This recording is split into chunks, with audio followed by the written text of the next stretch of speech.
Hello friends, welcome to அல்ட்ராடிபி channel. நாம் இப்போ பார்க்க போகிற டாபிக் கூகுளில் வந்து பார்த்தீங்கன்னாக்கா ஜிமெயில் சேவையில் புதிய மாற்றம் வந்து கொண்டு வந்திருக்காங்க. அது என்ன அப்படின்றத பற்றி நம்ம இந்த வீடியோவில் ஃபுல்லாக பார்க்க போகிறோம்.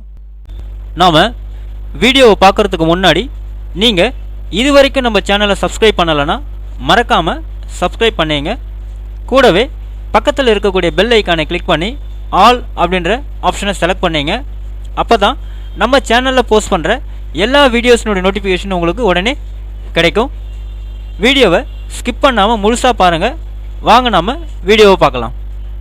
அதாவது கூகுள் நிறுவனம் அதன் இமெயில் சேவையான ஜிமெயிலில் வந்து பார்த்திங்கன்னா புதிய மாற்றம் ஒன்று கொண்டு வர உள்ளதாக தகவல் வெளியாகி சொல்லியிருக்காங்க. அது என்ன மாற்றம் அப்படின்னு பார்த்தோம்னா, ஜிமெயில் சேவைக்கான எஸ்எம்எஸ் அடிப்படையிலான 2 ஃபேக்டர் அங்கீகாரத்திற்கான ஆதரவை வந்து கூகுள் நிறுவனம் கைவிட உள்ளதாக தகவல் வெளியாகியுள்ளது. இதற்கு பதிலாக கூகுள் நிறுவனம் அது QR கோடுகளை பயன்படுத்த உள்ளதாகவும் கூறப்படும் சொல்லியிருக்காங்க. அதாவது இப்போது வரையிலான 2 ஃபேக்டர் அங்கீகாரத்திற்கான ஜிமெயில் பயனாளருக்கு அனுப்பப்படும் எஸ்எம்எஸ் கோடுகளுக்கு பதிலாக QR கோடு என்று சுருக்கமாக அழைக்கப்படும் QR ரெஸ்பான்ஸ் கோடுகளுக்கான ஆதரவு வந்து கூகுள் நிறுவனம் அறிமுகப்படுத்தும் என்று கூறப்படுவதாக சொல்லியிருக்காங்க.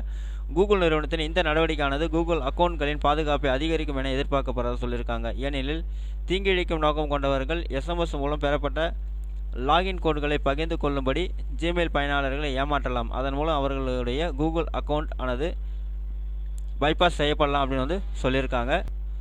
போப்ஸ் அறிக்கையின்படி கூகுள் நிறுவனம் அதன் எஸ்எம்எஸ் அடிப்படையிலான 2 ஃபேக்டர் அத்தன்டிகேஷன் கோடுகளுக்கு பதிலாக புதிய QR கோடுகளை வரும் மாதங்களில் அறிமுகம் செய்யலாம் அப்படின்னு சொல்லியிருக்காங்க. தற்போது கூகுள் நிறுவனம் எஸ்எம்எஸ் வழியாக 6 இலக்க குறியீட்டை பயனருக்கு அனுப்ப வருகிறது. எஸ்எம்எஸ் அடிப்படையிலான 2 ஃபேக்டர் அங்கீகார கோடுகளுக்கான ஆதரவை கூகுள் நிறுவனம் நிறுத்தியதும் ஜிமெயில் பயனாளருக்கு QR குறியீடு வழங்கப்படும். இது அவர்களின் ஸ்மார்ட் போனில் உள்ள கேமரா ஆப்பை பயன்படுத்தி ஸ்கேன் செய்யப்பட வேண்டும் அப்படின்னு சொல்லியிருக்காங்க.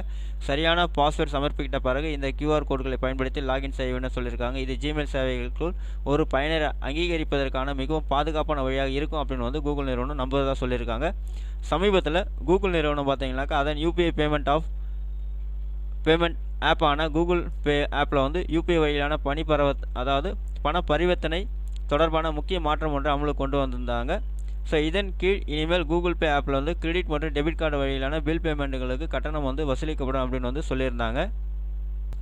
அதாவது 2 நபர்களுக்கு இடையிலான யூபிஐ வழியிலான பண பரிவர்த்தனை அல்லது ஒரு கடைக்காரருக்கு நீங்கள் செய்யும் வழக்கமான யூபிஐ பேமெண்ட்டுகள் வந்து பார்த்தீங்கன்னா தொடர்ந்து இலவசமாக இருக்கும். ஆனால் கூகுள் பே வழியாக டெபிட் அல்லது கிரெடிட் கார்டுகளை பயன்படுத்தி பேமெண்ட் செய்தால் வந்து கட்டணம் வசூலிக்கப்படும் சொல்லியிருக்காங்க.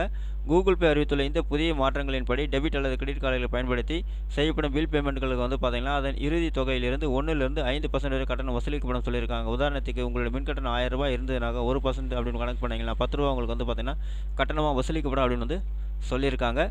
கூகுள் பே அறிவித்துள்ள இந்த மாற்றங்கள் முற்றிலும் புதிய அல்ல அப்படின்னு சொல்லியிருக்காங்க. பேடிஎம் மற்றும் ஃபோன்பே போன்ற பிற யூபிஐ ஆப்புகளில் ஏற்கனவே இது போன்ற கட்டணங்கள் நடைமுறை உள்ளன அப்படின்னு சொல்லியிருக்காங்க. இவ்விரு ஆப்புகளுமே பேங்க் கார்டுகள் மூலம் செய்யப்படும் பில் பேமெண்ட்டுகளுக்கு இதே போன்ற கட்டணங்களுக்கு வசூலிகள் என்பது இங்கே குறிப்பிடத்தக்கது அப்படின்னு வந்து சொல்லியிருக்காங்க. ஓகே ஃப்ரெண்ட்ஸ், அவ்வளோதான் உங்களுக்கான இன்ஃபர்மேஷன். இந்த வீடியோ உங்களுக்கு பிடிச்சிருந்தா லைக் பண்ணுங்கள். அது மட்டும் இல்லை, இந்த வீடியோவை நிறைய பேருக்கு ஷேர் பண்ணுங்கள், கமெண்ட் பண்ணுங்கள். மறக்காமல் நம்ம சேனலை சப்ஸ்கிரைப் பண்ணிங்க. மீண்டும் ஒரு நல்ல வீடியோவில் சந்திப்போம். நன்றி, வணக்கம்.